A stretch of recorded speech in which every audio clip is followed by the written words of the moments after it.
Sri Lanka begins process to elect new president. Gargaon College organized awareness program on its recent launch scheme called Agnipat. Sri Lanka's parliament held a special session on Saturday to start the process of electing a new president on July 20, following the resignations of Gotabaya Rajapaksa.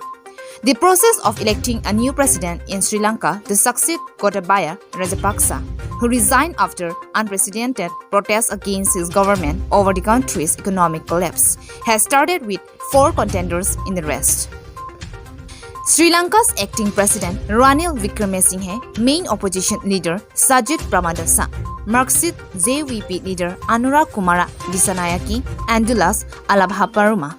A breakaway SLPP candidate are the leaders who have so far announced their candidacy to contest the July 20 vote in parliament. They will be contesting to succeed Rajapaksa for the rest of his term until November 2024. James Sonteran for International Report, Kirby Daily News. Awareness camps in different places in the Sibsagar district were organized by Gargaon College with the active support of the Red Seal Division of the Indian Army from July 7 to July 17. In these camps, aspirants were motivated to join the armed force under the Agniveer schemes recently launched by the Government of India. They were guided to fill up the online application form, and issues related to the physical fitness test, medical fitness test, and written examinations were truly discussed.